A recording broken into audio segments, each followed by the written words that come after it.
ফেসবুকে ঢোকার পরে রাত্রে সর্বপ্রথমে একটা পোস্ট আছে।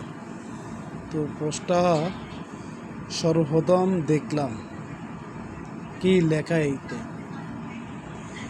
দেখার পর একটু নিচে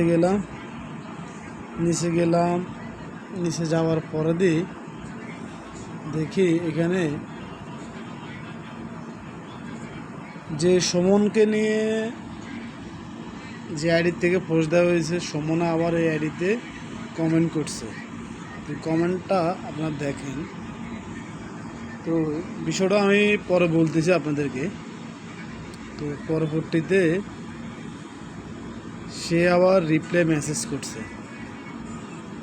তো এই বিষয়টা আমরা কি বলবো যে 71 আসলে বিষয়টা বোঝা যায় না। তো আমি একটু ভিতরে ঢুকলাম, ভিতরে ঢোকার পরে এই যে কমেন্ট আরেকটা পরে আমি এগুলা ভালো করে দেখলাম। দেখার পরে আমার একটা জিনিস, যে কথা আপনাদেরকে বলার ছিল, সেই কথাটা হলো এটাই, যদি একটা রিয়েল আইডি যদি না হয় তাহলে এই ধরনের কথাগুলো আসবে না। তো সেটা আপনারা কে কি বুঝেন সেটা আমি বুঝি না। এতটুকু হলো কথা।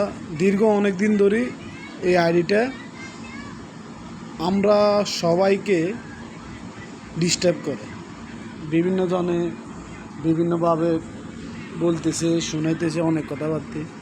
আসলে আমি বিষয়টা পুরোপুরি বুঝতে পারি নাই।